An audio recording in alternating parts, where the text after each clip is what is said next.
ಹೋಗಿ ಬರಲು ಕಾಲುದಾರಿಗಳು ಹೋಗ್ತಾ ಇದ್ರು, ಬರ್ತಾ ಇದ್ರು ಇದುವರೆಗೂ. ಈಗ ತೋಟಗಳು ಮಾಡಿ ಕಾಂಪೌಂಡ್ಗಳು ಹಾಕ್ಕೊಂಡು ಎಲ್ಲ ರೇಷ್ಮೆ ತೋಟಗಳನ್ನು ನಿರ್ಮಿಸ್ಕೊಂಡು ಹೋಗೋದಕ್ಕೆ ದಾರಿ ಇಲ್ದಿರ ಆಗಿದೆ. ನಕಾಶೆಯಲ್ಲಿ ದಾರಿ ಇದೆ ಅಂತ ಗೊತ್ತಾಗಿದೆ, ನಮಗೆ ಇದು ಹೇಳಿದ್ದಾರೆ.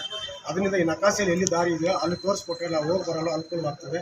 ಅದರಿಂದ ದಯವಿಟ್ಟು ಕೆರೆ ನಂಬರ್ ಹೇಳಪ್ಪ, ಕೆರೆ ನಂಬರ್ ಹೇಳ. ಕೆರೆ ನಂಬರ್ ಅಲ್ಲ, ಇದು ಕೊಟ್ಟಿದ್ವಿ, ಸರ್ವೆ ನಂಬರ್ ಕೊಟ್ಟಿದ್ವಿ. 181, 182, 189, 190 ಇದೆ ಅಂತ ಒಂದು ಮಾಹಿತಿ ಇದೆ ನಮಗೆ. ಅದ್ರ ಪ್ರಕಾರ ಅಲ್ಲೇ ಇದ್ರೆ ಅಲ್ಲೇ ಮಾಡ್ಕೊಳ್ಳಿ, ಎಲ್ಲಿದ್ರೆ ಅಲ್ಲಿ ನಕಾಶೆ ದಾರಿ ಮಾಡಿಕೊಡ್ಲಿ ದಯವಿಟ್ಟು. ನಮಗೆ ಕೆರೆ ನಂಬರು ಹೇಳಪ್ಪ, ಯಾವ ಕೆರೆಯಲ್ಲಿರೋದು ಮಶಾನ? ಬೆಳ್ಳನಕೆರೆ. ಬೆಳ್ಳನಕೆರೆ 160 ಕೆರೆ ನಂಬರ್. ಸರ್ವೆ ನಂಬರು 160 ಅಂತಿದ್ದಾರೆ. ನಾನು ಬೆಳ್ಳನಕೆರೆ ನಂಬರ್ ಸರ್ವೆ ನಂಬರ್ ಬೆಳ್ಳನಕೆರೆಯಲ್ಲಿ ಸುಮಾರು 100 ವರ್ಷಗಳಿಂದ ಮಶಾನ ಹಾಕ್ಕೊಂಡಿದ್ದಾರೆ. ಅದರಿಂದ ದಯವಿಟ್ಟು ನಮ್ಗೆ ಹೋಗಿ ಬರೋದಕ್ಕೆ ದಾರಿ ಮಾಡಿ ಅನುಕೂಲ ಮಾಡಿಕೊಡ್ತಾರೆ. ಒತ್ತುವರಿ ಆಗಿರೋದನ್ನು ತೆರವು ಮಾಡಿ ನಿಮಗೆ ಅನುಕೂಲ ಮಾಡಿಕೊಡ್ತೀವಿ.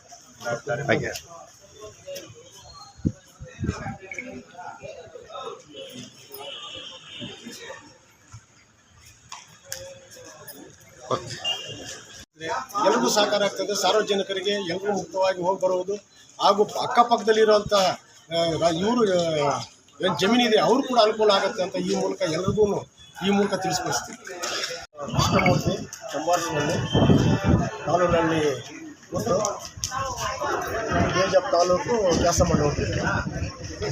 ನಮಗೆ ಮಶಾನ ಸುಮಾರು 100 ವರ್ಷದಿಂದ ಮಶಾನ ಇತ್ತು. ಇದಕ್ಕೆ ಮೊದಲು ಕಾಲ್ದಾರಿ ಎಲ್ಲದರಲ್ಲಿ ದಾರಿ ಇತ್ತು, ಹೋಗ್ತಾಯಿದ್ರು, ಬರ್ತಾಯಿದ್ರು. ಈಗ ಎಲ್ಲರೂ ಸಾರ್ವಜನಿಕರು ಇದು ಮಾಡಿಕೊಂಡು ಅಲ್ಲಿ ಹೋಗಿ ಬರೋದಕ್ಕೆ ದಾರಿ ಇಲ್ಲದೆ ಎಲ್ಲ ಮುಚ್ಚಿರುತ್ತಾರೆ. ಕಾಂಪೌಂಡ್ಗಳು ಹಾಕೋದು, ಫೆನ್ಸಿಂಗ್ ಹಾಕೋದು, ಈ ರೀತಿ ಎಲ್ಲ ಮಾಡಿ ಈಗ ಸಾರ್ವಜನಿಕರು ಮಶಾನಕ್ಕೆ ಹೋಗಬೇಕಾದ್ರೆ ಸುಮಾರು 2-3 ಕಿಲೋಮೀಟರ್ ಸುತ್ತಕೊಂಡು ಬರಬೇಕಾದಂಥ ಅನಿವಾರ್ಯ ಇದೆ. ಈಗ ಇದರಲ್ಲಿ ನಕಾಸಲ್ಲಿ ದಾರಿ ಇದ್ದೂ ಯಾರೂ ಬಿಡ್ತಾ ಇಲ್ಲ. ಅದು ಹೋಗಿ ಮಾತಾಡೋಕೆ ಹೋದರೆ ಎಲ್ಲರೂ ಗಲಾಟೆ ಬರ್ತಾರೆ, ನಮ್ಮದ್ರಲ್ಲಿಲ್ಲ ನಿಮ್ಮದ್ರಲ್ಲಿಲ್ಲ ಅಂತ. ಇದು ಹಿಂದೆ ಒಂದು ಸಲ ನಾವು ಮನವರಿಕೆ ಮಾಡಿದ್ವಿ, ಇವ್ರಿಗೆ ಅರ್ಜಿ ಮುಖಾಂತರ ಕೊಟ್ಟಿಲ್ಲ, ಹಾಗೆ ಹೇಳಿದ್ವಿ. ಆದರೂ ಇದು ನಮಗೆ ಫಲಿಸಲಿಲ್ಲ. ಇವತ್ತು ಸುಮಾರು ನಾವು ಒಂದು 50-60 ಜನ ಬಂದಿದ್ರು. ಈಗ ಬಂದು ತಹಸೀಲ್ದಾರಿಗೆ ಒಂದು ಮನವಿ ಪತ್ರ ಕೊಟ್ಟು ಅದು ಒಂದು ವೇಳೆ ಇದೇನಾದರೂ ಇಲ್ಲೇ ಅಂತ ಮುಗಿದ್ರೆ ಪರವಾಗಿಲ್ಲ, ಇಲ್ಲೇ ಅಂದರೆ ಆಗಿಲ್ಲ ಅಂದರೆ ನಾವು ಮುಂದಿನ ಇದು DC ನಾವು ತಮಟೆ ಮೂಲಕ ನಾವು ಜಾಥಾ ಹೋಗಿ ಅಲ್ಲಿ ನಾವು ನಮ್ಮ ಇದನ್ನು ಕೊಡ್ತೀವಿ. ಅಲ್ಲಿ ನಮ್ಮ ಇದಾಗೋವರೆಗೂ ನಾವು ಬಿಡೋದಿಲ್ಲ ಅಂತ ನಮ್ಮ ಒಂದು ಇದನ್ನು ಹೇಳ್ತಾ ಇದ್ದೀವಿ. ಸರ್, ಏನೇನೆಲ್ಲ ಸಮಸ್ಯೆ ಆಗ್ತಾ ಇದೆ ಸರ್? ಸಮಸ್ಯೆ ಈಗ ಸುಮಾರು ಇದು ಎಷ್ಟು ವರ್ಷಗಳಿಂದ ಈ ಸಮಸ್ಯೆ ಇದೆ ಸರ್? ಇದು ಸುಮಾರು 100 ವರ್ಷಗಳಿಂದ ಇದೆ. ಬಟ್ ಆಗ ಎಲ್ಲರೂ ಜಾಗ ಎಲ್ಲಂದ್ರೆ ಅಲ್ಲಿ ಹೋಗ್ತಾಯಿದ್ರು, ಬರ್ತಾಯಿದ್ರು, ಸಮಸ್ಯೆ ಇರಲಿಲ್ಲ. ಈಗ ಇತ್ತೀಚಿನ ಒಂದು 5-6 ವರ್ಷಗಳಿಂದ ಎಲ್ಲರೂ ಕಾಂಪೌಂಡ್ ಹಾಕೋದು, ಫೆನ್ಸಿಂಗ್ ಹಾಕೋದು, ಈ ರೀತಿ ಮಾಡಿದರೆ ತೋಟಗಳು ಮಾಡಿದ್ದಾರೆ. ಈಗ ಬೇರೆ ಕಡೆ ಹೋಗ್ಬೇಕಾದ್ರೆ ಸುತ್ಕೊಂಡ್ಬರ್ಬೇಕಾದ್ರೆ ಸುಮಾರು 4-5 ಕಿಲೋಮೀಟರ್ ಸುತ್ಕೊಂಡ್ಬರ್ಬೇಕಾದ್ರೆ ಅನಿವಾರ್ಯ ಆಗಿದೆ. ಅದರಿಂದ ಎಲ್ಲಿ ನಕಾಸೆಯಲ್ಲಿ ಎಲ್ಲಿದೆಯೋ ದಾರಿ, ಆ ದಾರಿ ತೋರಿಸಿದೆ. ಕಾಲ್ದಾರಿ ಇತ್ತು ಮೊದಲು, ಇವಾಗೆಲ್ಲ ತೋಟಗಳು ಮಾಡ್ಕೊಂಡಿದ್ದೀವಿ.